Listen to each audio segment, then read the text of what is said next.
Sunday morning, and we have been in a study on the narrow way. I'm by no means finished with this. This is one of the most astounding studies I have ever gotten into, because it leads you to everything else that is the life of the believer. The narrow way is the only way to heaven. We're talking about the narrow way is the gospel. Did Billy Graham preach the gospel? Absolutely not. I've been on a subject of Billy Graham for a long time. I've got this book. It's called Billy Graham and His Friends. I've got some ordered, and they're starting to print some more. Several of you have said you wanted a copy of this, and Tom has ordered some of these, haven't you, Tom? No, they were out. They were out, and they're going to get some more. But these are astounding. This was written by Dr. Kathy Burns. She did a lot of research on Billy Graham. I've never really liked the man. I thought he was teaching free will, which he was, and he never did preach death to self, daily cross, self-denial. He was trying to get along with the world. There's a couple of verses that have been our foundational verses for this teaching. One is over there, where the scripture says, there in Luke 6:26, woe unto you when all men shall speak well of you, for so did their fathers to the false prophets. Well, when the false prophets would come and tell Israel, no, you're not going to go under all of this siege from Nebuchadnezzar, Jeremiah is walking through the streets of Jerusalem and says, judgment is coming. One man, a man named Hanani said, no, you're not going into captivity for 70 years. You'll only be there for 2 years. And God tells Jeremiah, you tell Hanani, I'm going to kill him before the year's up. And God did exactly that. I would be afraid to be a false teacher and contradict the Word of God. If you contradict the Word of God, the Bible says, what does contradict mean? What is the Greek word? Arneomai, A-R-N-E-O-M-A-I. And the Scripture tells us that means to contradict. And the Scripture says, he that denieth Christ, over there in 1 John 2:22, he that denieth Christ is Antichrist. You are Antichrist if you say the Word of God is not true, whenever the Bible says, for whom he did foreknow, he also did predestinate. I've had people tell me, I don't believe in predestination. And I'll say, if you're a Christian, you have to believe in it. It's in the Bible. Having predestinated us unto the adoption of children by Jesus Christ unto himself, according to the good pleasure of his will. That's in Ephesians 1:5. And he has predestinated us according to the purpose of him who worketh all things after the counsel of his own will. That's Ephesians 1:11. For whom he did foreknow, he also did predestinate to be conformed to the image of his Son, that we be the firstborn among many brethren. Well, that is in Romans 8:29. And then verse 30 says, moreover, whom he did predestinate, them he also called. And whom he called, them he also justified. Whom he justified, them he also glorified. Well, called, predestinated in verse 30, predestinated,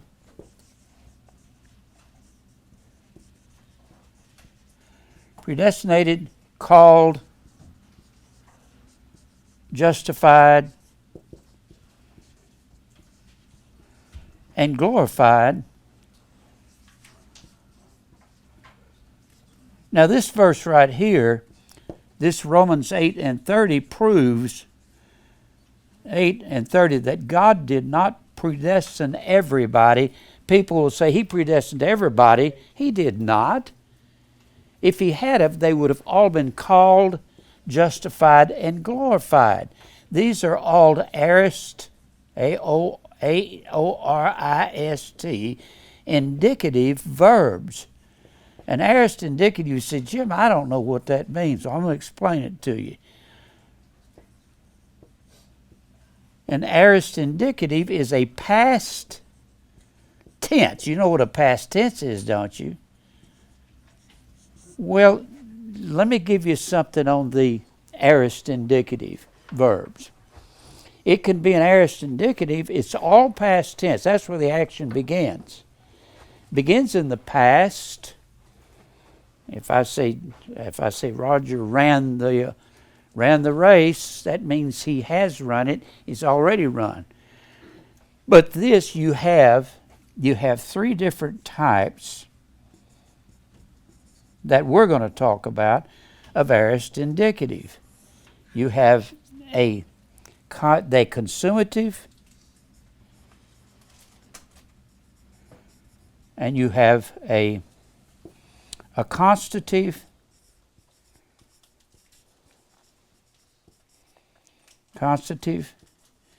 and you have an ingressive. And it depends on what it is. If it happened one time in the past, if I say Jesus died on the cross, that's a consumative because it happened one time. If I say you and I die daily.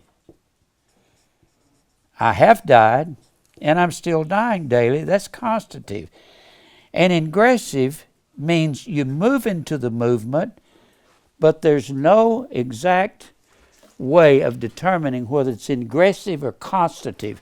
Constative means constant. Ingressive means you move into the movement. And ingress. In real estate, I stole real estate for years. If you got a road here, and you got a piece of land here, and you got a tract of land back here, if your land is located behind this land here and this land over here, this man here is required by Tennessee law to give you an ingress into his property back there. So he has to allow you to make a road here back into that property. And this is called landlocked. So you can buy something like that, but you'll have to go along with whatever the laws or the codes are for that. And he has to give you an ingress. Ingressive means the movement goes into it, but it doesn't tell where it stops. So you have to go by the context. So all of these words, justified means dikaiao, D-I-K-A-I-O-O. Dikaiao is the word justified. It means to render innocent, or to render righteous. Well, we're justified by works. Justified does not mean saved. Justified means to render what renders us innocent before people, but that happened in the past. We have been justified from the foundation of the world. Not that our flesh is justified. The new man that God intends to birth in us is justified, and we're going to be rendered innocent, and you will do the works of righteousness. Every time I say this, people say, you're teaching works for salvation. I am not. I'm teaching a faith that works for salvation. Faith without works is dead, being alone. If God doesn't work in you to will and to do of His good pleasure, you're not a believer. Somewhere along the way, you have to be doing that. Glorified, doxa. It means to be the glory of God. God has made us His glory before the world began. And those that are predestined are called kaleo. We were called before the foundation of the world. Kaleo, we are the E-K-K-L-E-S-I-A, which is the word church. And it comes from two words, ek and kaleo. Kaleo, every time you find something that says, for hereunto were you called, he says that in 1 Peter, that 3rd chapter. You were called into these things, kaleo. We were called out. But we were called out before the foundation of the world. We were the church in the mind of God. And we've been predestined before the foundation of the world. Predestinate, prohorizo, means to predetermine for the boundary boundary, and horizo is our word horizon. So we have been predestined for the horizon, the light, and he is constantly pronouncing us for the light. Billy Graham didn't preach any of this. He didn't preach the gospel, because the gospel is the narrow way. We've been talking about this. Before I get into that, let me read you some things about Billy Graham. I haven't even begun. You won't exhaust this book. This has these are all documented facts in this. I want to read to you something that Billy Graham said about his popularity. Okay? Woe to you when all men speak well of you. Everybody talked well of Billy Graham. All the world leaders, all of the dignitaries, most of your church people, the Baptists, the Catholics, the Presbyterians, the Church of Christ, they all talked good of Billy Graham. Everybody liked him. Well, the Scripture says if you're friends with the world, you're an enemy of God. I believe Billy Graham was God's enemy. He was friends of the whole world. He's the most famous preacher that has lived in the last 2,000 years, and he was a false teacher. But he was a real nice guy. If he lived next door to you, I'm sure he wouldn't cuss, drink, smoke, or chew, or go with the girls that do. I'm sure of that. But he was a phony. Anytime you see something that's too good to be true, let me tell you, we are all sinners, aren't we? Anything that's too good to be true is too good to be true. There's no man like him that's as good as he acted like he was. I never heard him give any kind of testimony about what a sinner he was. If you did, he's probably like most Baptist preachers. Well, I'm a sinner and you're a sinner. Well, what is your sin? Can you name some of it? Can you tell us how you've lusted after women when you see a woman with a low-cut dress? Or with just a tight dress on? Here's Billy Graham's words. Graham said that he was reluctant to talk about all the famous people he had met, but that reluctance certainly didn't stop him from spending a good amount of over 700 pages referring to such acquaintances in his autobiography, Just As I Am. I've got that book. It is ridiculous. It also didn't stop him from flaunting a picture after picture of himself, meeting with various presidents and royalty. He also pays a lot of attention to the public opinion polls. In fact, one of Graham's biographers noted that Graham admitted that he may pay more attention to public opinion polls than he ought to. Here's Graham's words. Said Graham, I wonder sometimes if I'm pleasing God or man. You wouldn't wonder that if you were trying to please God. That wouldn't be a wonder in you. Let's look and see what Paul said over in Galatians. Look in Galatians. Galatians, the first chapter. One of Mary's favorite verses. She quotes this to people all the time. Galatians, the first chapter. And Billy Graham wonders if those are his words. I heard him say to Diane Sawyer in an interview, I said Barbara Walters at one time, but it was Diane Sawyer, the same thing.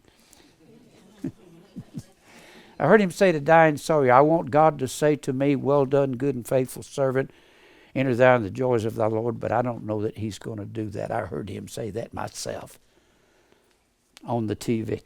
On TV as Diane was interviewing him. He's a very mushy guy. He's dead now. I don't know how in the world he got into heaven. You've got to offend people. You've got to have enemies. The Bible says, bless ye when the world shall hate you. When they reproach you, the word reproach, oneidzo, oneidizo. Billy Graham was not oneidzo.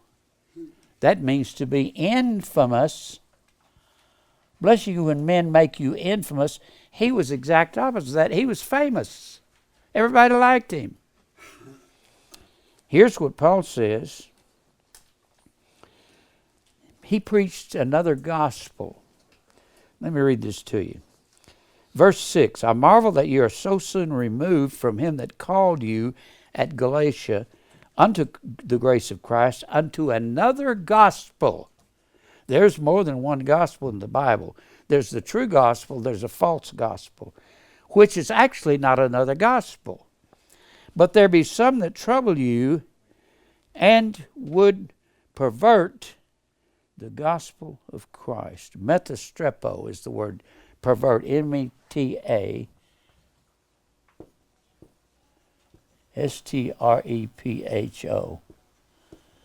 Metastrepo means to turn upside down. They've turned the gospel upside down. But though we or an angel from heaven preach any other gospel unto you. That is saying there's another gospel to preach, but it's a gospel without narrowness. It's a gospel without tribulation and trials. That we have preached unto you, let him be accursed, anathema, cut off from God if he preaches another gospel. As we said before, so say I again, now again, if any man preach any other gospel unto you, then you have received, let him be accursed. For do I now persuade men or God? I'm not trying to please men. The things that I say are hated by most of the world. Or do I seek to please men? For if I yet please men, I should not be the servant of Christ. If you're out here pleasing men, you're not preaching truth. And that's all that he did. I certify you, brethren, that the gospel which was preached of me is not after man. For I neither received it of man. That's amazing that God struck Paul down on the Damascus Road in the 9th chapter of Acts. He didn't say, would you like to accept me as your Savior? He didn't say, would you like to pray to me? He said, Saul, Saul, why are you persecuting me? God converted him with no preacher preaching except Jesus right there on the Damascus Road. Well, I was not taught it by revelation, but by revelation of Jesus Christ. And look back over here one more time. 2 Corinthians. Billy Graham was preached that other Jesus is what he did. 2 Corinthians 11. This chapter here tells you about the other Jesus and the other gospel. That's what he preached. You say, Jim, you keep saying this. I want to drive this in the ground and break it off. You can call me, you can email me and say, you're a false teacher, you're this, you're that. What it is you are blind. People can't seem to take simple, basic statements and evaluate them. Billy Graham said, I don't know whether I'm pleasing men or God. You wouldn't say that if you're pleasing God, because if you're pleasing God, you're going to make enemies. Here in chapter 11, Paul said, would to God you would bear with me a little in my folly. He says, I'm going to talk foolish right now for a little bit. And talk the way men talk. And indeed bear with me.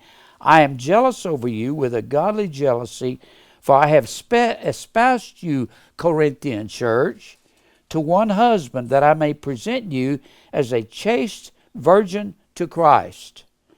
But I fear lest by any means, as the serpent beguiled Eve, that word beguiled is exapatao, E-X-A-P-A-T-E-O. Excuse me, let me get another pen. Exapatao.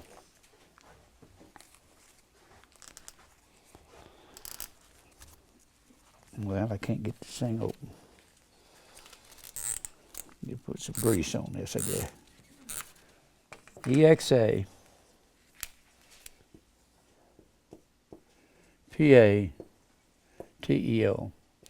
Apatao is one of the words for deceive.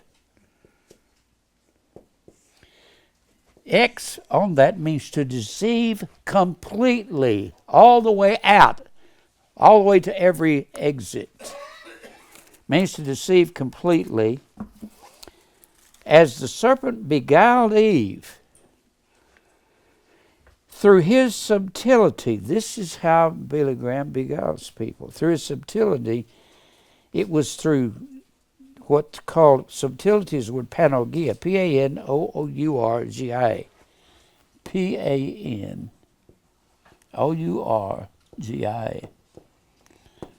Panourgia means adroitness. Adroit, something that's adroit, is sophisticated or sophistry. S-O-P-H-O. Let me see how I spell sophistry. I-S-T-R-Y. Get a new pen. Can't read that. What? Get another pen. Get another pen. Is that still light? I need to get me some more pens, I guess. All right. Sophistry. Or it means to be smooth or use trickery. Now, when men talk smooth talk, they're tricking people into believing there's something that they're not. Billy Graham was that way. He was kind of sinless. And you all kind of gather that when you watched him. He didn't look like he was a sinner. And he never showed how he was a sinner and how he was tempted and how he would look at things and how that he was a human, more than a human being. He was somewhere next door to God. He wasn't. All men are sinners. All men drink iniquity like water. All men. That's everybody. That's every person that's here. Every person that's ever lived. Every person that's ever existed drinks iniquity like water. None seeks after God. Nobody. I don't want to tell you about my past and the sin of my past. I'd be so embarrassed. Most of you probably wouldn't come back to see me. But Jesus said, I didn't come to call the righteous, but sinners. You have to be a self-confessed, 100% bona fide sinner to be a believer. And you have to say it within your heart. God only opens up the heart of his elect family so they can see the darkness of their own heart. If God's never done that to you, that has yet to come, or you're an unbeliever. You're a vessel of wrath. So let's go back to here, back to this. Right. So this is smooth talk. Satan, you know what Satan did in the garden? He was Antichrist. What did he do? He simply denied what God said. Well, God didn't mean that. He didn't mean you'll die and go to hell. He didn't mean you're going to die. God knows that if you eat this tree, that you'll be as he is. That's all that Satan did. He talked smooth talk. In fact, the word serpent in Genesis 3:1, serpent is the word nachash, N-A-C-H-A-S-H. That's the word serpent. It's not the common word for serpent. It means to enchant, to speak smooth words.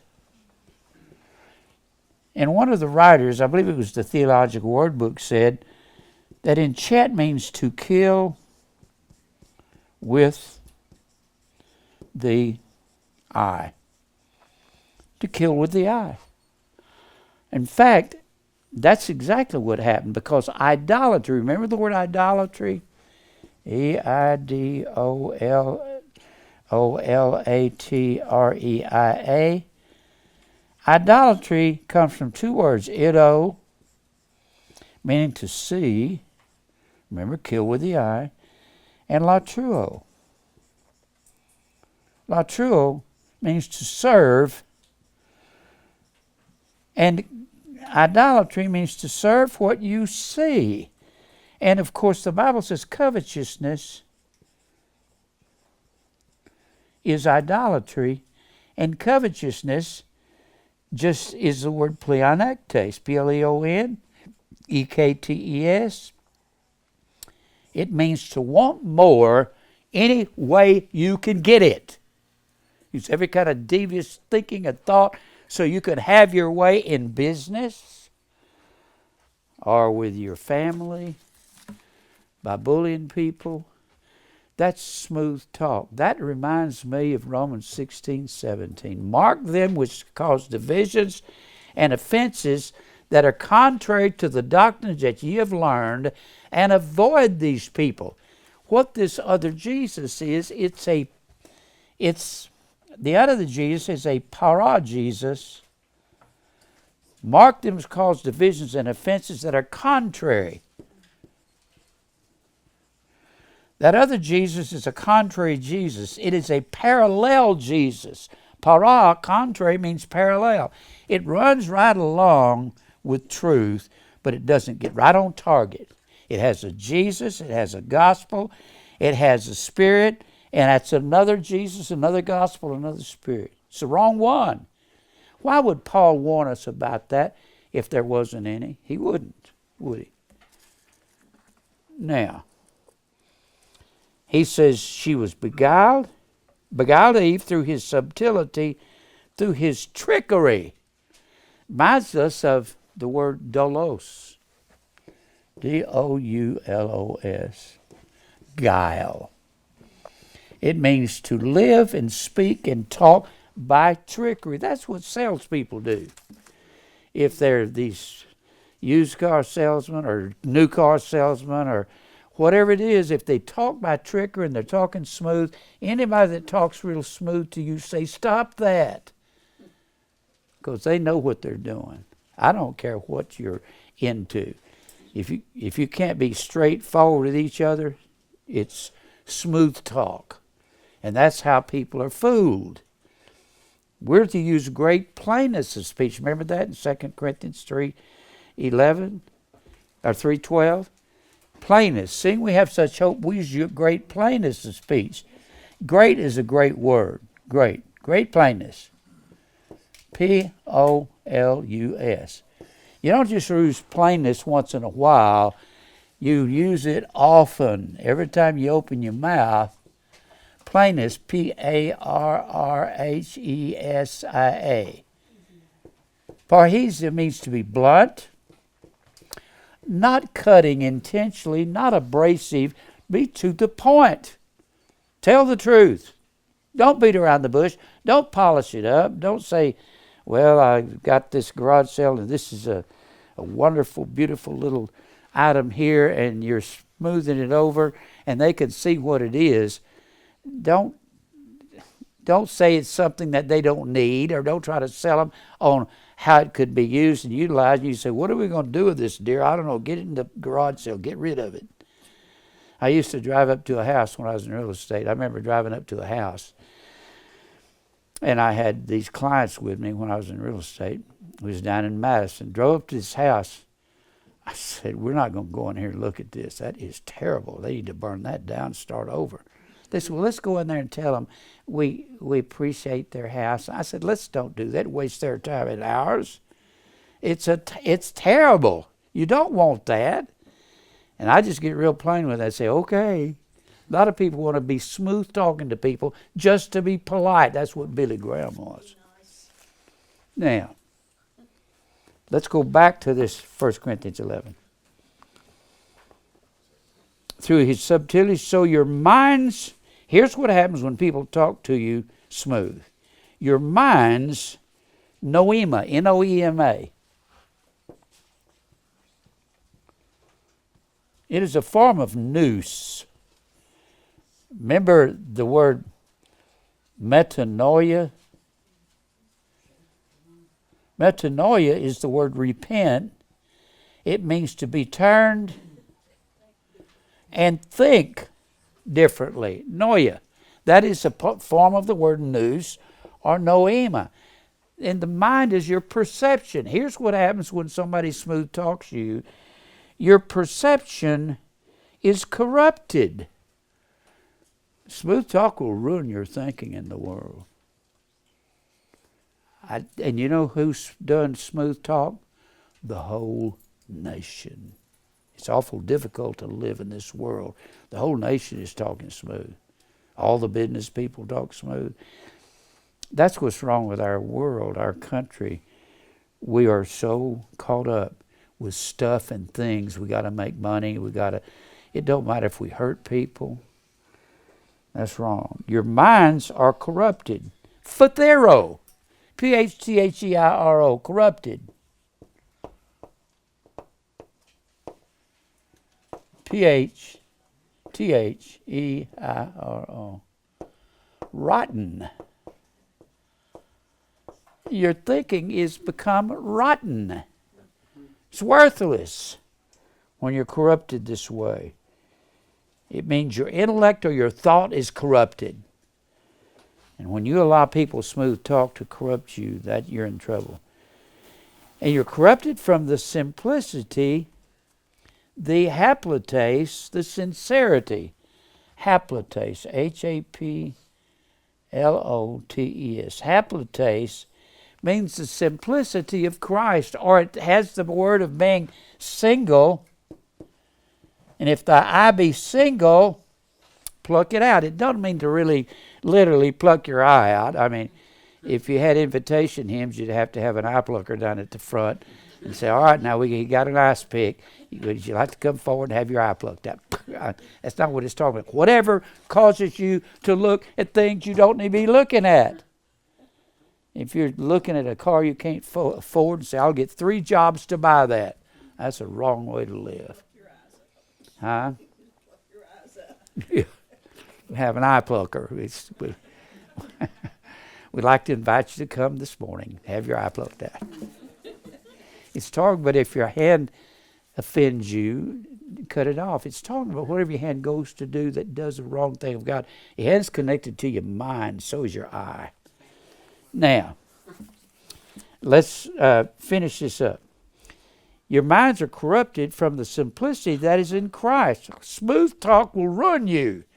That's why it goes on to say in Romans 16:17, they that are such, these people that you've marked, who they're mark them which cause divisions and offenses contrary to the doctrine you've learned, and avoid these people, stay away from them, because they that are such serve not our Lord Jesus Christ, but their own bellies, and by good words and fair speeches they deceive the hearts of the simple, the haplotase.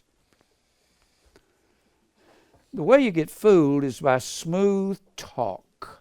And Billy Graham was the smoothest talker in the world. He had everybody liking him because he's a smooth talker. Let me finish this up. For if he that cometh, evidently there were some preachers coming to Corinth that were preaching in the name of God. For if he that cometh preacheth another Jesus, whom we have not preached. There's a Jesus that we haven't preached. The Jesus that's not preached is the one without the narrow way, without death to self, without self-denial. And smooth talks the world and bores the average person. A lot of people don't want to go to church because the preacher's boring. If I had to listen to Billy Graham, I'd just rather go fishing every day. If I had to listen to Charles Stanley, I'd rather go out here and watch a road gang work on a road and listen to a jackhammer run. I'd rather do that. If you're bored with him, you're not near as bored as I am, because I know where they're lying. They lie as fast as they talk. They got to accept Christ in their gospel, and you can't accept Christ when you're dead in sin. They got sinner's prayer for salvation. You can't pray a sinner's prayer when you're dead. There is none that calleth upon thy name. Isaiah 64:7. There's none that calleth upon thy name. I want you to notice what this is saying. There's none that calleth upon thy name, that stirreth up himself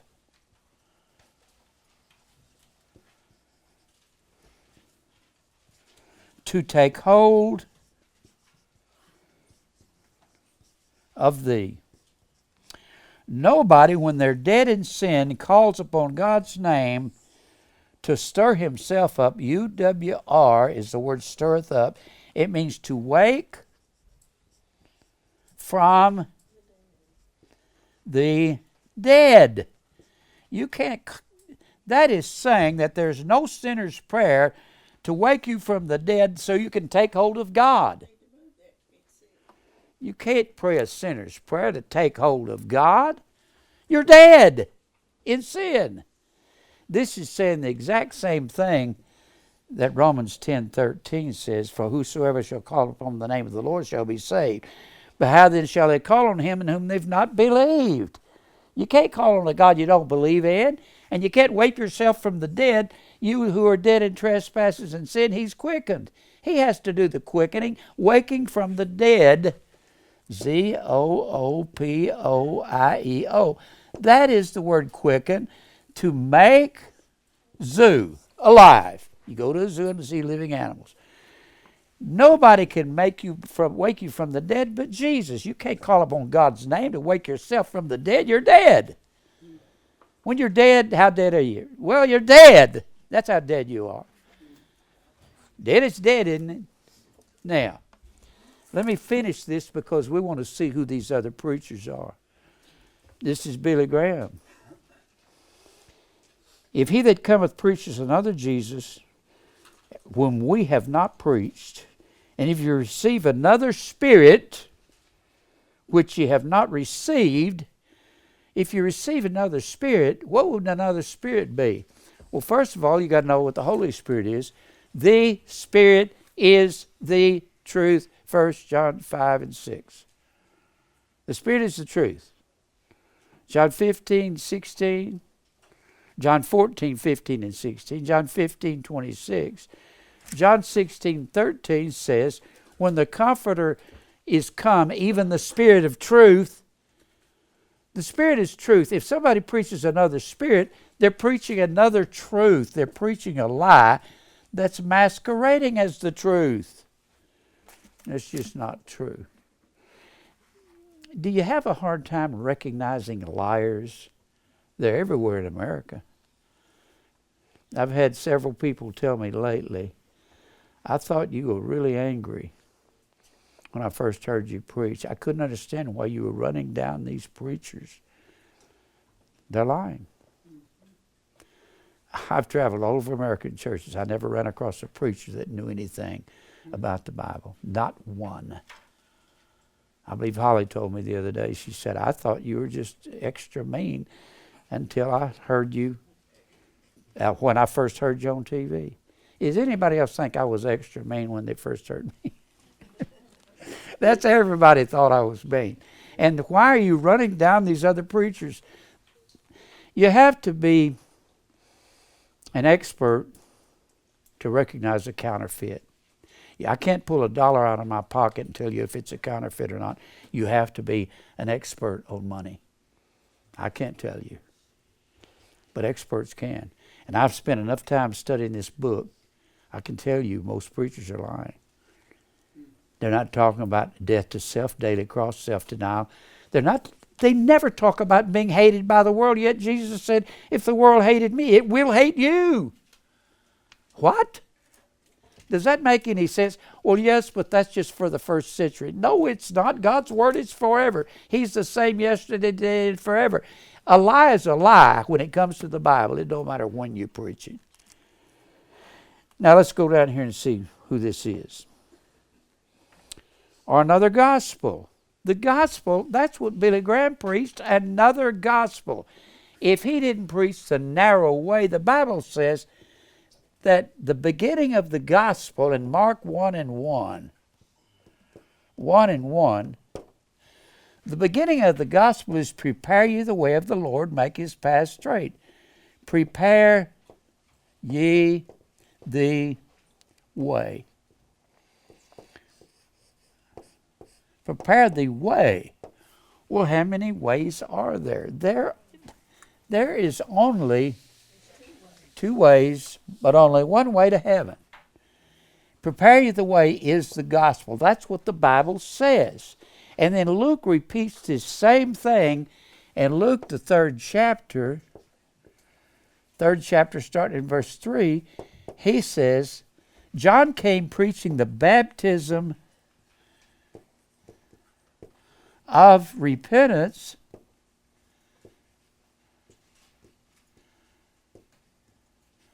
which was written in the prophets, and this is also in Mark 1 and 1, the prophets preached the baptism of repentance, which was prepare ye the way of the Lord, make his path straight. Well, if that was in the Gospels, you'll find it in the book of Isaiah 40 and 3, and in Malachi Malachi, the 4th chapter. You'll find that. You'll find this story of John the Baptist. It was John's job to come preaching, prepare you the way of the Lord, make his paths straight. The way is narrow. There's a narrow way and a broad way. If you don't preach the narrow way, Billy Graham preached the broad way. The broad way, you can live the way you want, and many are going into the broad way, and few are going into the narrow way. That's what the Scripture tells us in Matthew 7:13 and 14. Straight is the gate, narrow is the way that leads to life, and only a few will find it. But Billy Graham's got the whole world believing him. I got something I got to read to you. I'll get to the rest of this. Got to read this to you about Billy Graham. He said he and President Johnson got together at the White House, and all we did was brag on each other. He kept telling me I was the greatest evangelist and religious leader in the world, and I kept telling him he's the greatest politician in the world. And Johnson cussed like a sailor. I wonder if he ever stopped him from that. He said the GD word, the D word, the S word, everything you can think of. Johnson was a cusser. Wonder if he tried to stop him. Then, let me give you this. A man named Gerald Kennedy was an apostate. He was a leftist. Something on the left meant he was a real liberal Methodist minister who denied many fundamentals of the faith, such as the virgin birth. Kennedy wrote a book entitled God's Good News, in which he eloquently denies the deity of Christ, says he's not God. He endorses Nels Ferrer's book, which states Jesus never was nor became God. Now that's what Gerald Kennedy approved of. Gerald Kennedy further revealed in his public statements that his denial of a literal hell, and said that his religion was not a religion based on a book, the Bible. One of my favorite pulpits, he said, is a Unitarian church in Pennsylvania. The name Unitarian developed because they don't believe in the Trinity. Unitarians do not accept the deity of Jesus Christ, the virgin birth, the blood atonement, nor the inspiration of the Scriptures. They profess that Jesus Christ is little more than a wonderful teacher and assert that the Bible is only one of many sacred writings available from all the great religions. Naturally, for such a liberal body, concepts such as heaven and hell are considered ridiculous, and the Christian doctrine that Jesus Christ died on the cross for our sins is scoffed at and summarily dismissed. Now, the reason I'm reading this is Billy Graham's going to approve of these guys, and I'm going to read you his approval, okay? When asked if Unitarian Universalists believed in God, the answer given by Unitarian Christopher Gist Ribel was, this is one of their leaders, in their churches are agnostics, humanists, even atheists, as well as nature worshippers, pantheists, and those, a pantheist is one pan, all, and theos, it means somebody that believes in many gods.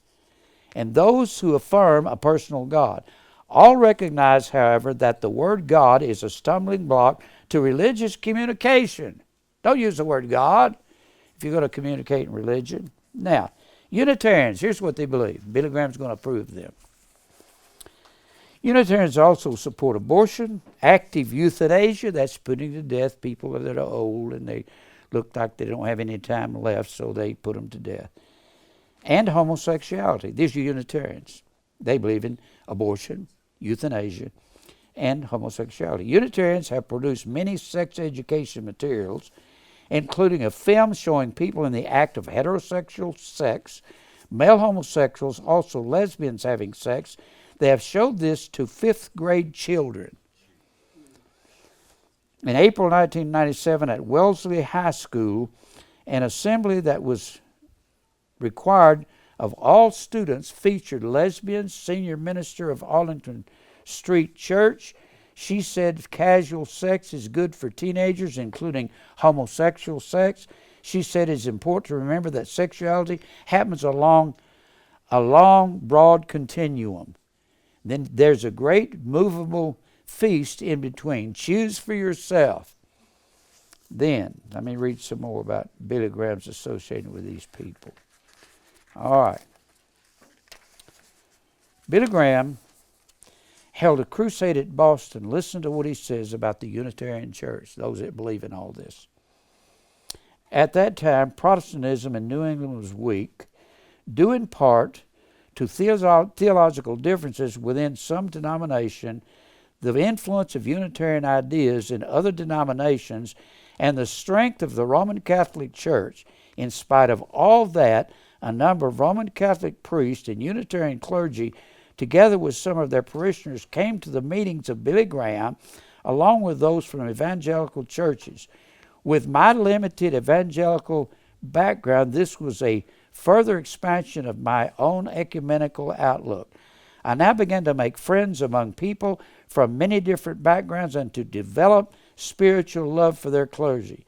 Do you notice that over 50 years ago, Graham had developed a spiritual love for Unitarian clergy, and they believed in homosexuality? They made all of these sex films that they showed to fifth graders, and he said he believed in them. And then this guy Kennedy was allowed to chair Graham's 1960, and he approved of all of this. He chaired Graham's 1963 Los Angeles crusade. Now, in fundamentalist eyes, the Los Angeles campaign set another less glorious record when Graham acquiesced in the choice of a Methodist bishop, Gerald Kennedy, as the chairman of the Crusade's General Committee, and he put his approval on all this Unitarianism. His theology was frankly liberal. He had once ventured that he doubted the deity of Christ and admitted he had never believed in the virgin birth, and Billy Graham's got him chairing a campaign? I don't know if that bothers you, but the world don't seem to care much. In fact, Graham said, August 21st, 1963, Bishop Kennedy is one of the 10 greatest Christian preachers in America. The guy believed in Unitarianism, Universalism. Whew. Let me read something else here. Now, I'm going to come back next week and read this. I got more to teach. I hope you could. Does that bother you? And the whole world loves Billy Graham, and he puts his approval on every kind of religion. That's why they loved him. He loved him. If you're friends with the world, you adulterers and adulteresses, it's talking about spiritual adultery in James 4:4. Know ye not that friendship with the world is enmity against God? Enmity is the word echthra, E-C-H-T-H-R-A. And that is hostile to God. And whosoever be the friend of the world, friend, philos, comes from the word philia, P-H-I-L-I-A. It means to have an affection for. If you have an affection for the world, you are God's enemy. I don't know what else to say about Billy Graham. What a scoundrel. And can you recognize when you come here after a while, can you recognize false doctrine when you hear it? Yeah. People are so hesitant to call down a preacher because they say, we're not supposed to judge people. Yes, you are. People come and say, just not. You don't even know what that means, do they? My mother-in-law used to say that. You're not supposed to judge. I say, yes, you are. I'd say, where's that in the Bible? You're not supposed to judge. And she'd say, I don't know. It's somewhere in there. She was a country woman. It's somewhere. I said, no. But she wouldn't listen to me. The Bible says, I have people email me, you're not supposed to judge Billy Graham. Yes, I am. Certainly am. When the Bible says, judge not, Matthew 7:1, when somebody says, judge not, I say, where is that in the Bible? It's not there. It's not there what you're talking about. They'll say, judge not. The Bible don't say that. What it says, when you have a sentence that starts with a verb, judge is a verb. You learn this in about the 7th or 8th grade. When you start a sentence with a verb, there's an understood subject, you. Judge not. But you got to define what judge is. It's the word krino. It means to decide guilt or innocent. You can't decide whether somebody's guilty or innocent. God has already decided, so what do? We tell them what God decided. John 7:24. Look not at the outward appearance, but judge righteous. Isn't it amazing? Nobody even knows this is there. Judge righteous judgment. Are we supposed to judge? Absolutely. We judge the judgment of God. We tell people what God said. And by the way, this word judge, that's an imperative mood. Imperative mood. That means it's a command. We are to judge righteous judgment, but we're not to decide who is guilty or innocent. And when you say judge not, you've decided this person you're saying that about is innocent. You're guilty of judging if you say somebody's innocent, and we're not supposed to pronounce the judgment of God on them. Now let's go back over here to 2 Corinthians 11. I've never really gone through this completely. Look here and let's read down to the next section of it. It's talking about these same men coming to Corinth that preaching another Jesus, another Spirit, another gospel. Then he says in verse 5, for I suppose I was not a whit behind the very chiefest apostles. I wasn't behind any of them. I'm writing 14 books of the New Testament. I believe it was 14. I believe he wrote the book of Hebrews.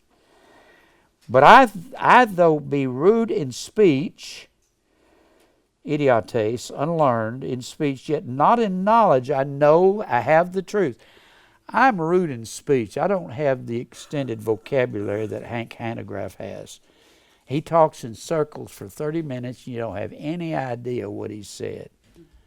None.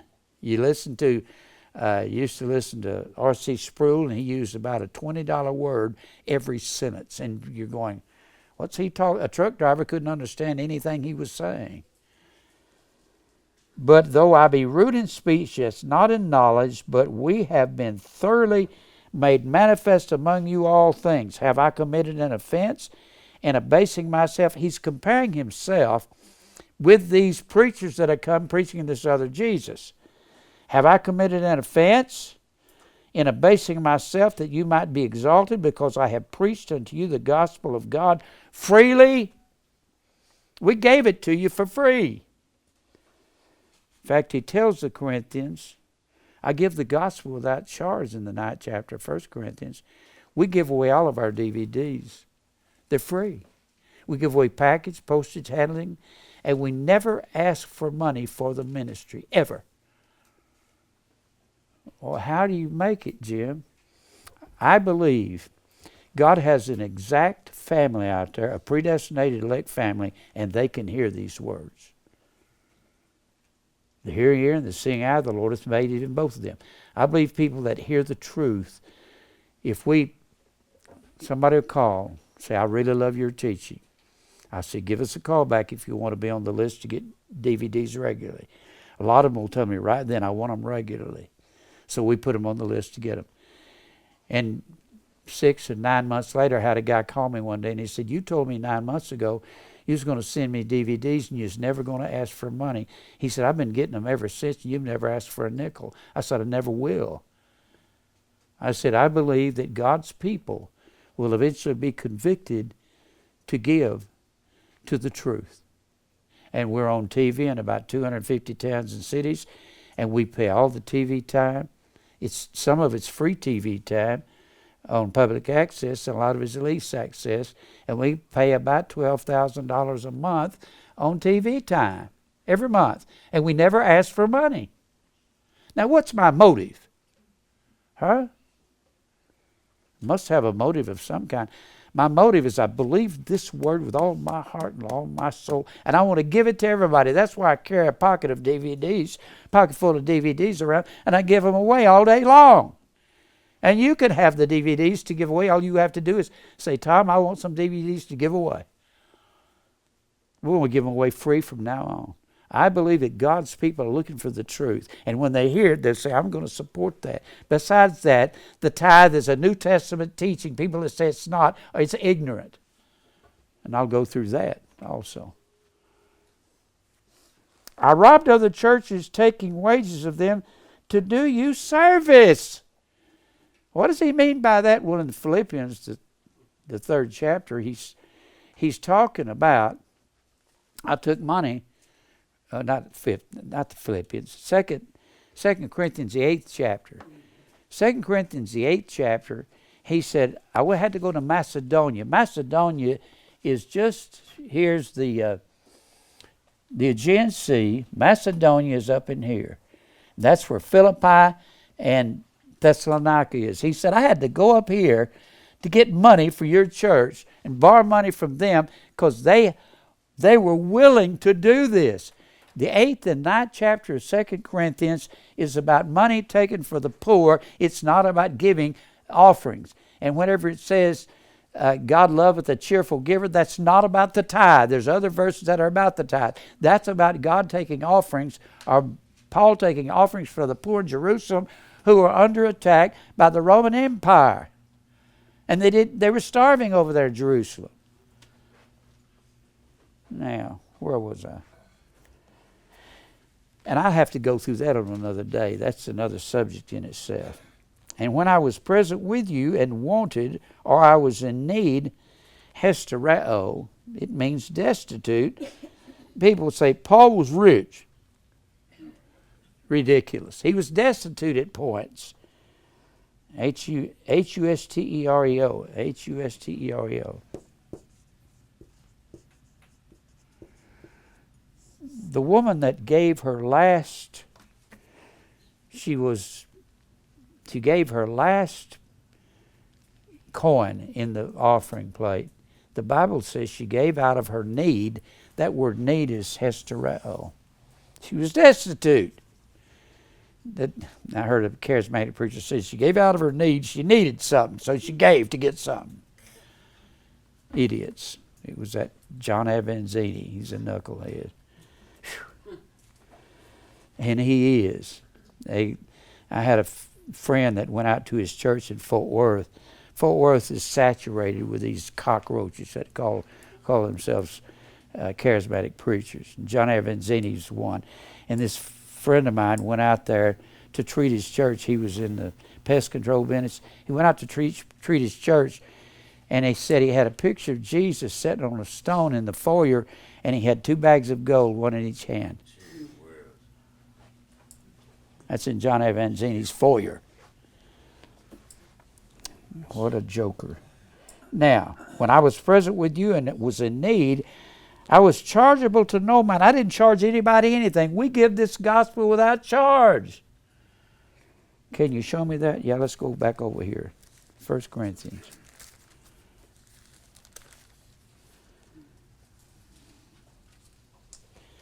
In 1 Corinthians 9, verse 16, though I preach the gospel, I have nothing to glory of, for necessity is laid upon me, yea, woe is unto me, if I preach not this gospel that I'm preaching to you. There's a cry of damnation against me if I preach not this gospel. And if I do this thing willingly, I have a reward. But if against my will, a dispensation of the gospel is committed unto me, God insists that I do it anyway. What is my reward then? Verily, that when I preach the gospel, I may make the gospel of Christ without charge. I'm not going to charge anybody, Paul said. That I abuse not my power in this gospel. And Corinth was the laziest bunch of bums in the world. He told them in the 3rd chapter of 1 Corinthians, he said, you need to be eating meat, but I have to feed you with milk because you're babies. You're full of carnal things. You just want the world. So when you're reading 1 Corinthians, there's not one word of commendation in the whole book. He's having to chew them out every time he turns around. Back to 2 Corinthians 11. And when I was present with you and was in need, I was chargeable to no man, for that which was lacking, that which was, it's a form of the word hystereo, that which was lacking, the brethren which came from Macedonia, Philippi, supplied. I had to get money from other churches because you were too lazy. And in all things I have kept myself from being burdensome unto you, and so will I keep myself. As the truth of Christ is in me, no man shall stop me from this boasting in the regions of Achaia. Achaia was Lower Greece. Wherefore? Because I love you not, God knoweth. God told the Corinthians, he said, the more I love you, the more you hate me. The more I'm giving you the truth. The more, he said, actually, the less I be loved. And what I do, that I will do, that I may cut off occasion from them which desire occasion. There's many men trying to get me and stop me. Particularly these preachers that are coming here preaching this other Jesus. That wherein they glory, they may be found even as we. For such, what is he referring to as such? He's referring back to these preachers coming here preaching another Jesus, another Spirit, another gospel. And he tells you who they are. For such are false apostles, deceitful, doulos. They're filled with guile and trickery, transforming themselves into the apostles of Christ. These guys preaching this other gospel, which Billy Graham was. Are you afraid to not call him down? No, I'm not afraid of him, or Kenneth Copeland, or T.D. Jakes. They're all liars, cheating people out of their money. Do you mind if somebody steals from your grandmother?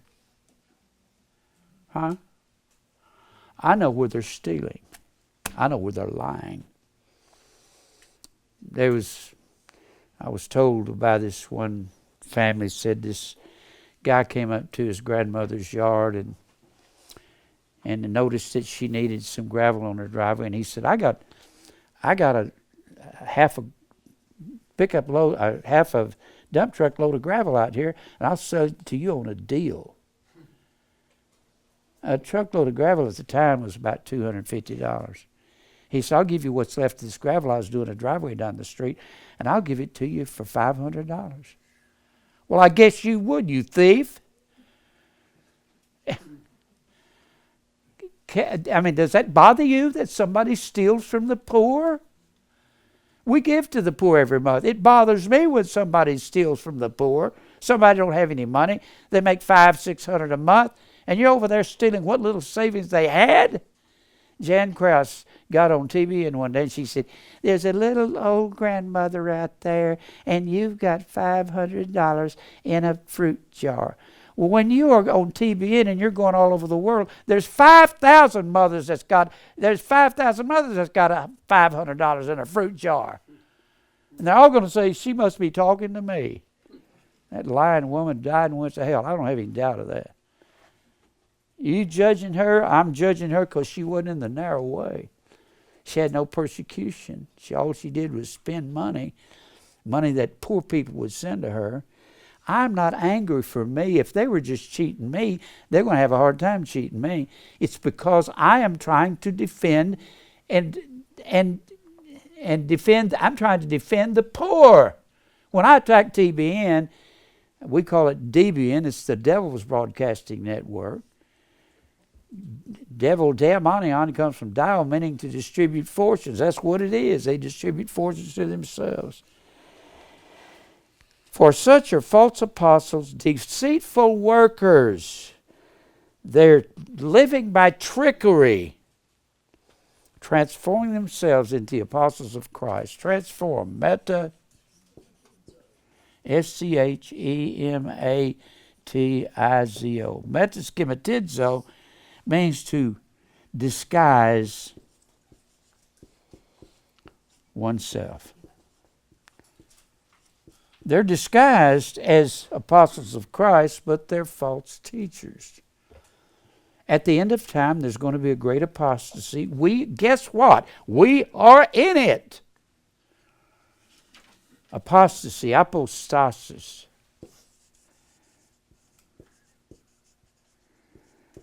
2 Thessalonians 2 and 3 says, the day of the Lord will not come except to come a falling away first. Falling away. It's this word apostasis. One word in the Greek, apo and stasis. Apo means off with. Whatever stasis is, stasis means to stand upright, and it's the derivative of the word staros, which is the word cross. A man in the first century was said to be bearing his cross, but men in this world hate the cross of Christ. Paul told the Philippians that in Philippians the 3rd chapter. He said, men hate at the church, in that church at Philippi, hate the cross of Christ. And there's a reason for it. The reason these people are doing all these things, he said, because their God is their belly. And they mind earthly things. Their mind is on earthly things. Mind, earthly.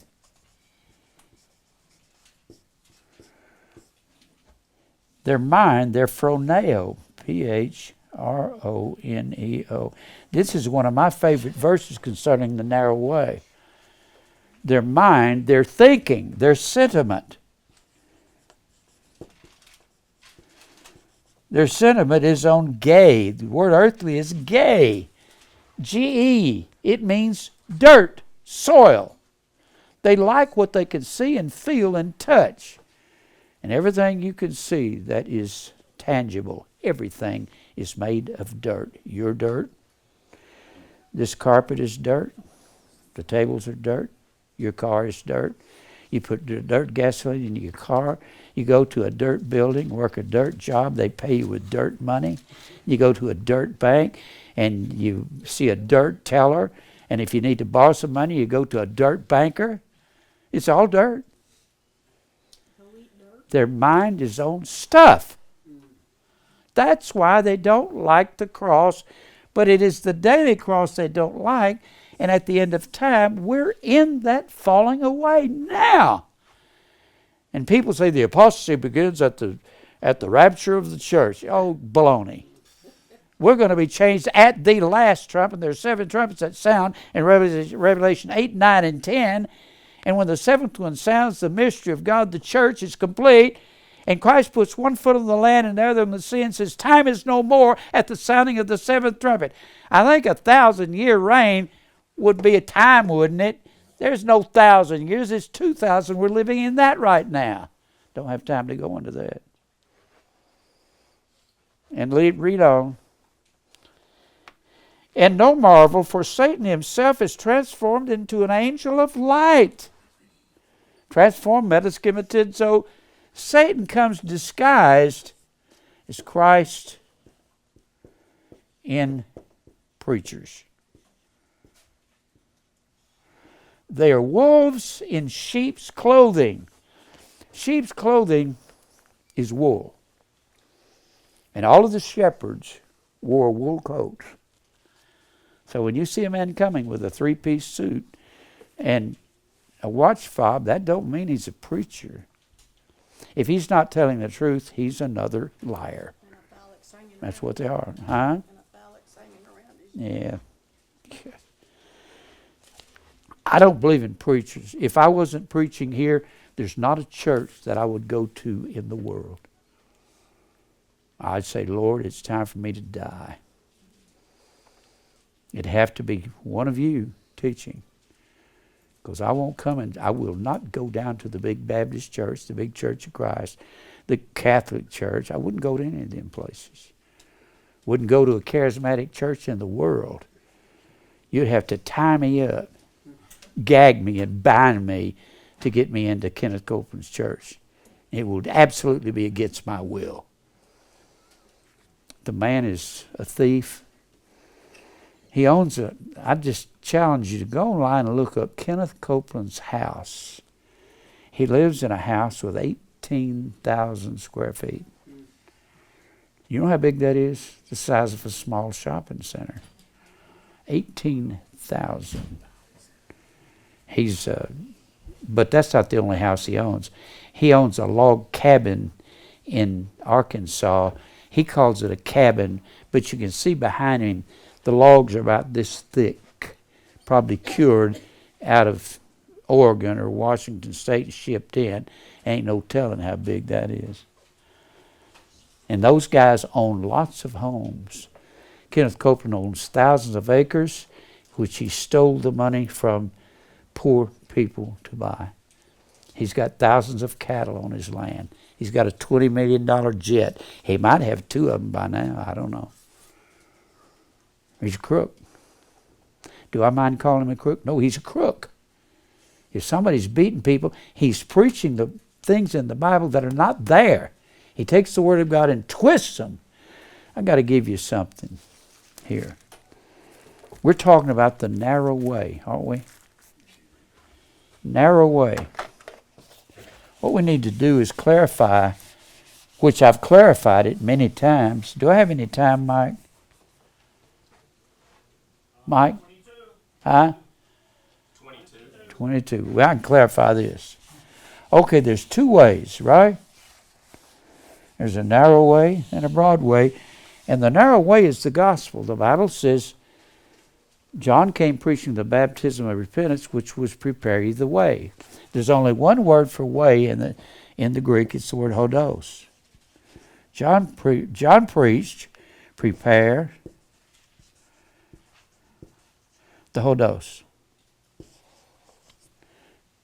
And the Bible says that the hodos leads to life, and few will find it. Few. You have to be going through a narrow way, narrow hodos. Narrow is the word Thlibo. That is the basic same word as Thlipsis. The Bible says there's a narrow way that leads to life, leads to eternal life, and you have to be in the narrow way. If you're in the narrow way, you're in the thlipsis way. Every time you find the word tribulation, when you look up narrow, it'll tell you thlibo, and it will tell you thlipsis is a basic same form of the word. One is a verb, the other is a noun. Thlipsis is the same word you'll find all through. I gave you a paper on it. I gave you this last week.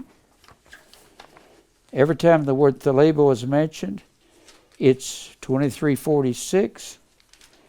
And then when you see thlipsis, it's 2347. It will tell you that thlipsis comes from the word 2346. So they're basically the same word.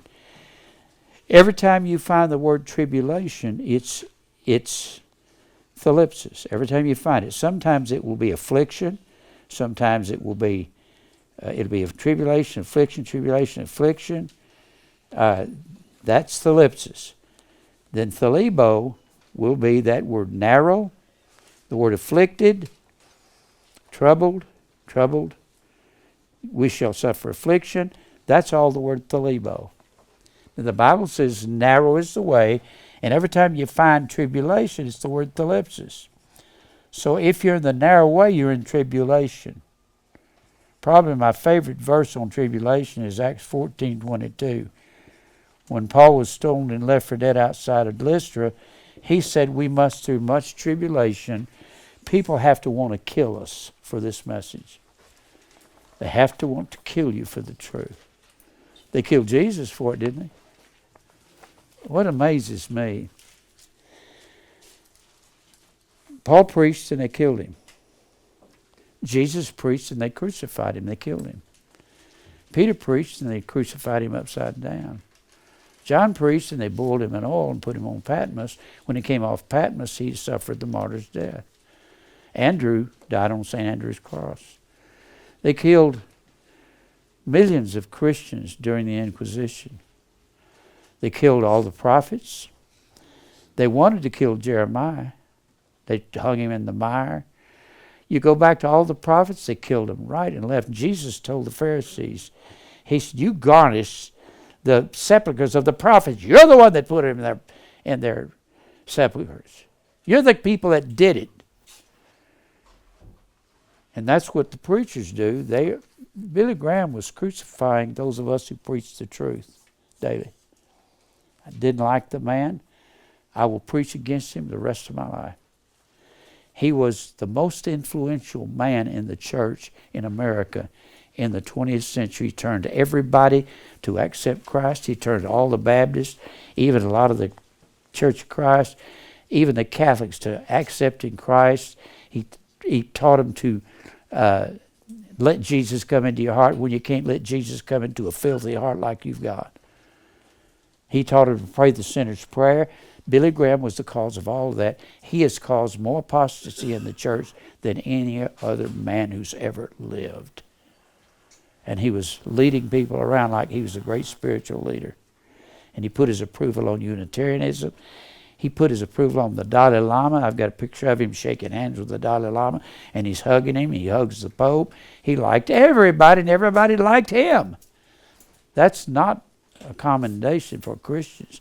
They killed all these people, all the prophets, all the apostles. They crucified them. They stoned them. They beat their brains out, and they loved Billy Graham. Something's wrong with this picture, isn't it?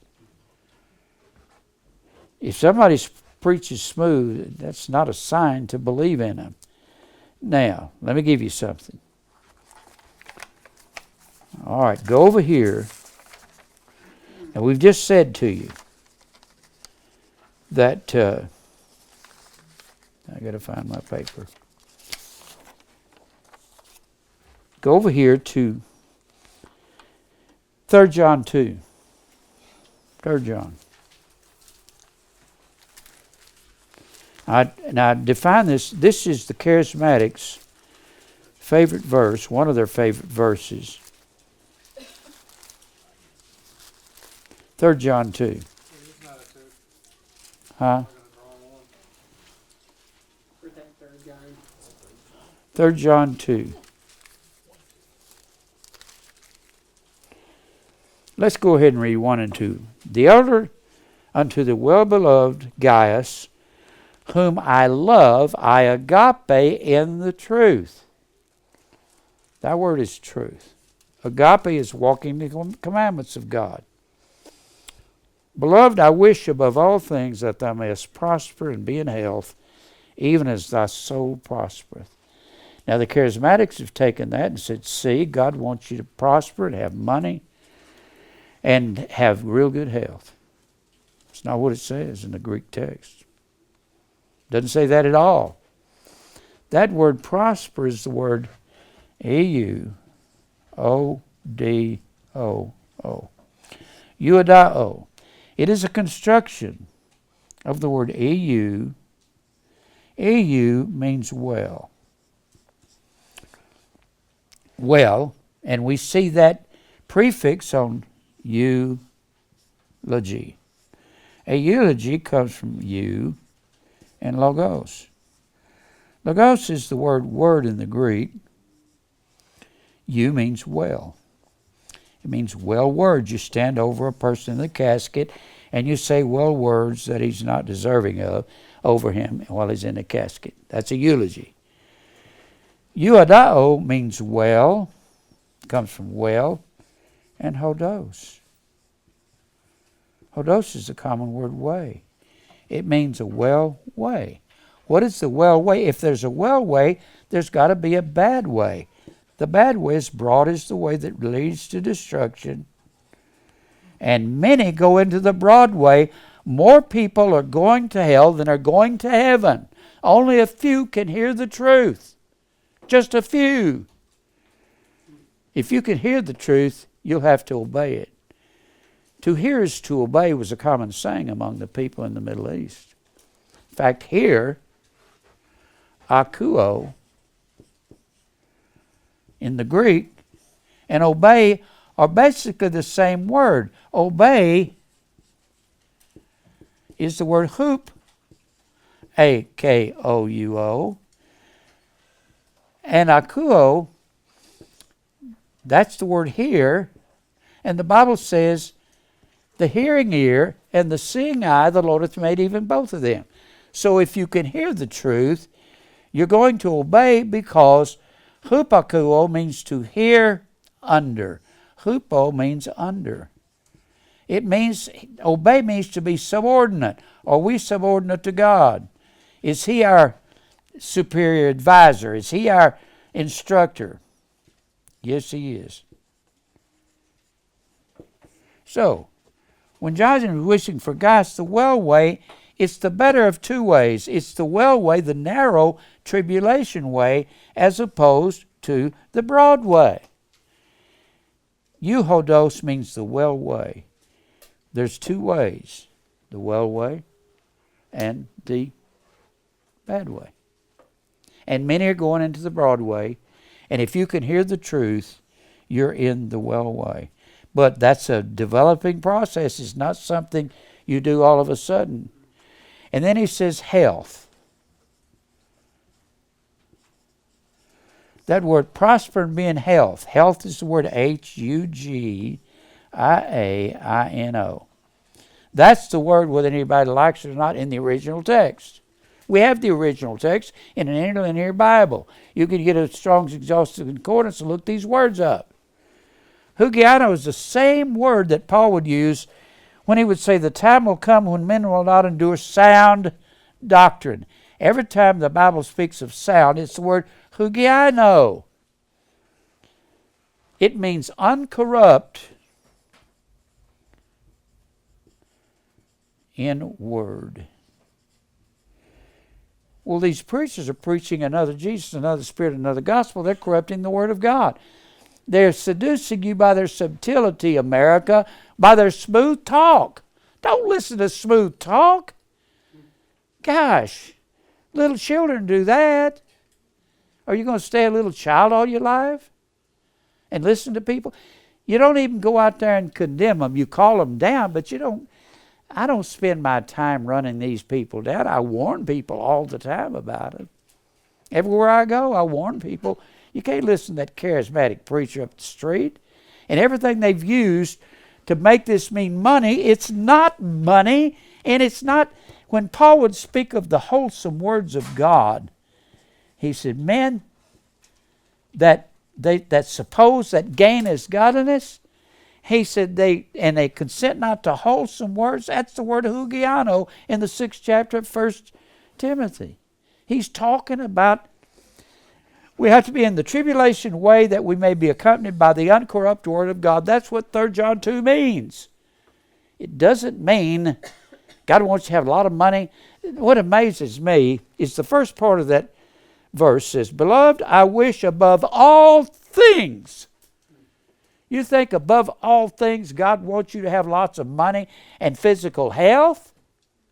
He wants you to be in the tribulation way and have the sound doctrine of God that'll keep you strong. So anytime you see all this is doing is shoring up the narrow way, the well way. I'm not talking about money. If I believed that, I'd go overseas to Bangladesh or go to Calcutta, India, where there's 1 million people lying in the street starving. I'd say, all you have to do is say it with your mouth and you can have it. Next week you'll have a Cadillac and you'll be the only poor person around here driving around in a Cadillac. They're liars. The Bible speaks of these people as being liars. And the world will be full of them at the end of time. I don't know why. I told Mary one day, we were down at Olive Garden, It's about 8 or 9 years ago, and I'll never forget I told her. I said, I feel like God has stuck his finger out of the sky and said, you, Jim Brown, are going to tell all the truth. I'm going, oh God, why me? Do I have to make all the world mad at me? Yes. God's given me something. He's given me a boldness.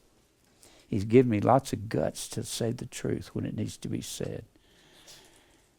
We need the truth. We have to be in the narrow way. Let me show you something else.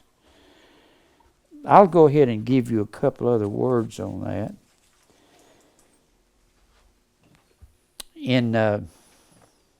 Look at Romans 1 and 10. Romans 1 and 10.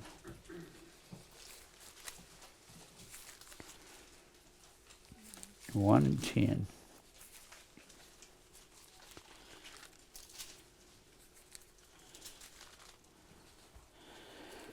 Romans 1 and 10.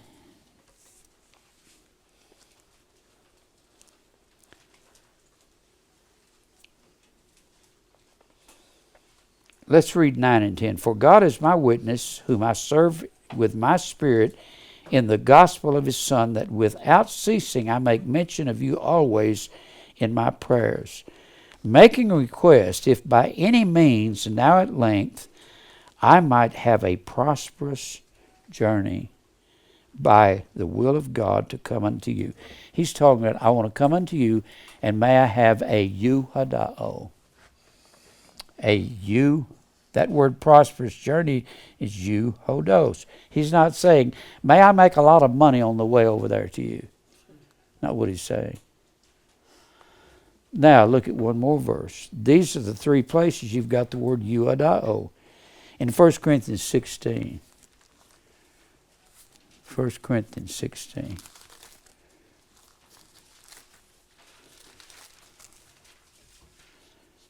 First Corinthians 16. Here's the word euhodao one more time. Verse 2. Upon the first day of the week, let every one of you lie by him in store, as God hath prospered him. As he hath prospered. Prospered there is the word euhodao. It's not saying as God hath made him rich. If you've made $50, lay by in store as God has prospered you. It doesn't say as he has made you rich, he has given you the well way. That's what he's talking about. Let me give you another word here. Look over here at 1 Corinthians 16. And this, I said earlier, I can't by any means cover this. There's so much to this. 1 Corinthians 12.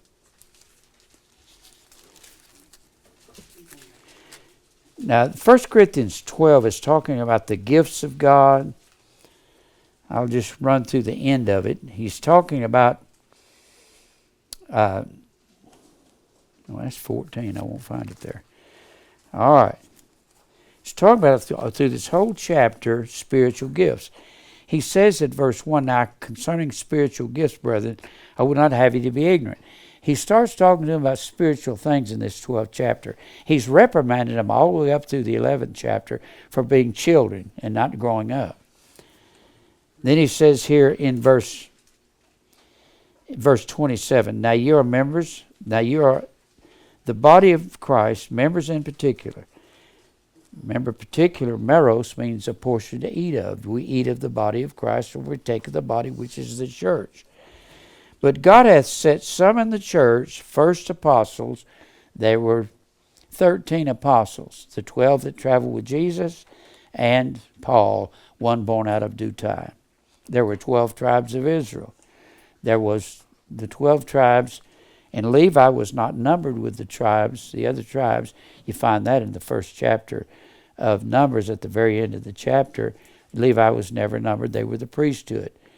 And so God split Joseph's tribe in two, into Manasseh and Ephraim. That made 12 tribes, and Levi one out of due time.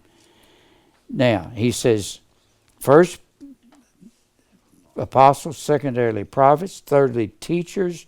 After that, miracles. The word is dunamis. It's the same word. I declare unto you the gospel of Christ, which was the power of God unto salvation there in 1 Corinthians. And after that, miracles, then gifts of healings. Now, God doesn't give people today the gifts of healings. If he did, you could just walk up to somebody and touch them, they'd be healed. Jesus said you can lay hands on the sick and they'll recover. But you don't have to say, be healed. But that's a gift of an apostle according to 1 Corinthians 12 and 12. 2 Corinthians 12 and 12. Then healings, then helps, governments, diversities of glossa, foreign languages. Are all apostles? The answer is no. Are all prophets? No. Are all teachers? No. Are all workers of miracles? No. Have all the gifts of healing? No. Peter could raise the dead. He raised Dorcas from the dead. If you can heal, you can raise the dead. Do all speak with glossa? And do all interpret? No. But watch this. Covet earnestly the best gifts, and yet I show unto you a more excellent hodos. I'm going to show you something's better than the Old Testament to verify all these healings. They were only there to verify who Jesus was according to Acts 2:22. That's all they were. All the healings were not there for the benefit of the people he healed. They were there to show who he was. He was God. And what amazes me, people believe in faith healing. Why did Jesus at the pool of Bethesda walk over there in the 7th chapter of John, walk through this crowd? He's got all these people sitting around this pool, and he walks over to one man and said, will thou be made whole? He didn't say, would everybody here like to be healed? Didn't say that. He picks out who he wants to heal. He heals who he wants to.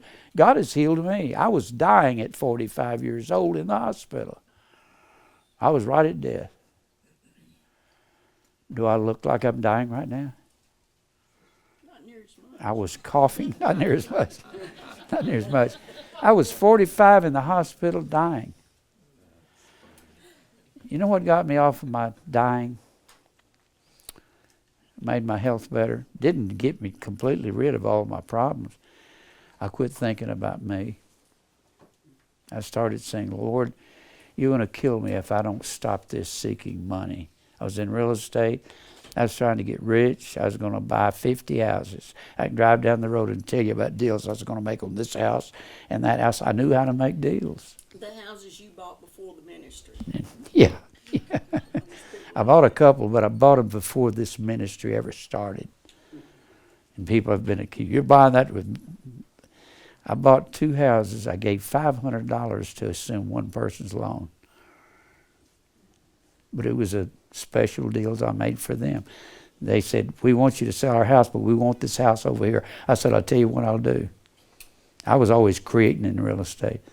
I said, I'll loan you all my commission out of this house, out of the one I'm going to buy, and you can pay me back in 2 years on such and such interest rate, and you go ahead and get that house. They said, okay. And all I had to take out of my pocket was $500. This was 1980. And I've been accused of buying a rental house with ministry money. Idiots.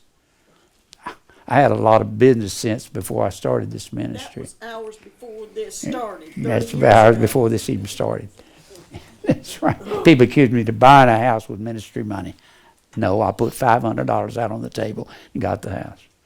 That was when FHA loans were assumable without qualifying. But they don't have those anymore, so you can't do that anymore.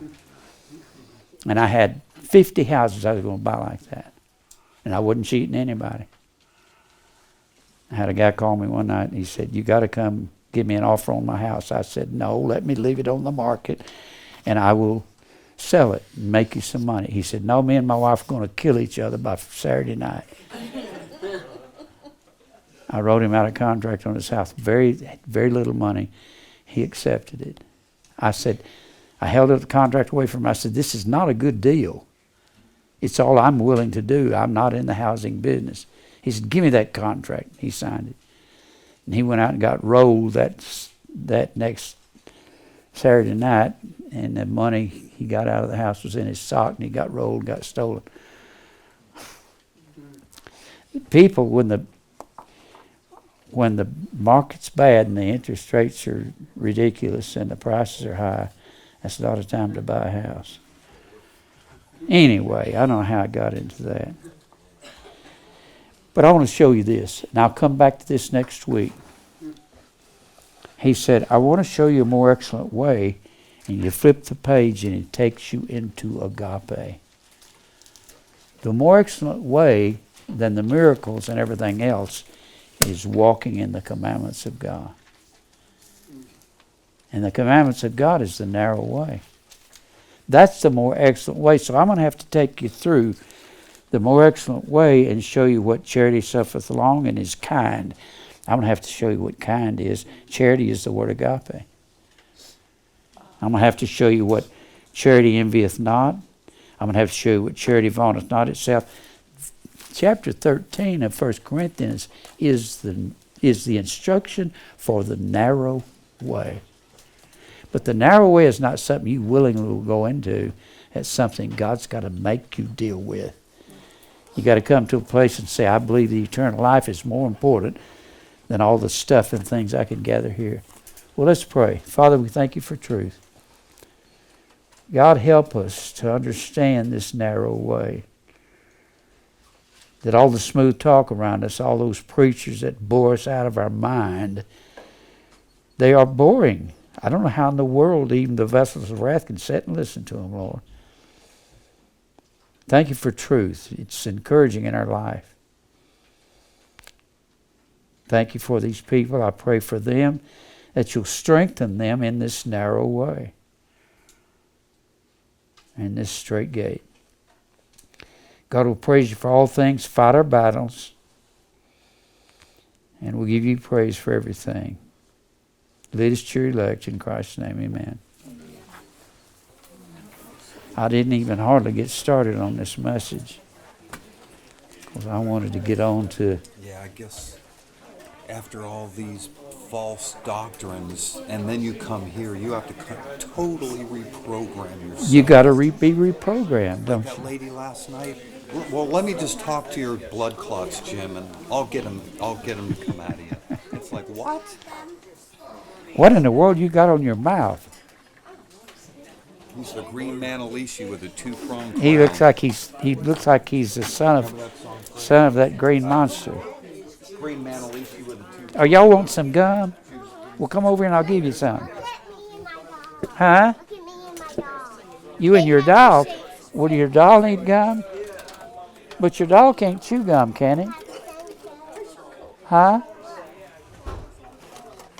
Can your doll chew gum? All right, here you go. One. What color do you want? Watermelon. You like that one? You want this watermelon? Okay. Huh? You want the watermelon? Huh? I always want one. You what? I always want watermelon. That's what you got. You want watermelon? No, can I have the yellow flavor? Huh? The yellow. She wants juice. The yellow one? Okay, I got some yellow.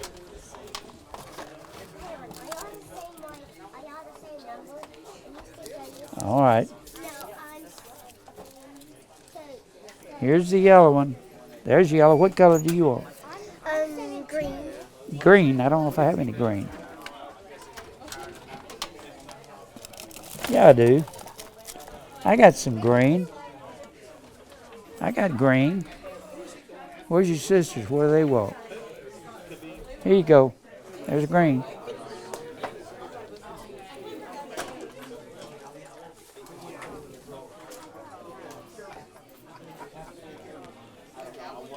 Now, where's your sisters? What do they want?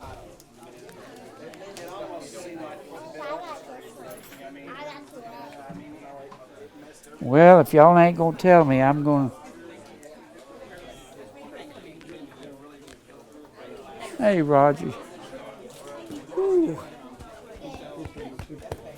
Oh, glad to have you here. Oh, man. I hope people will come up and...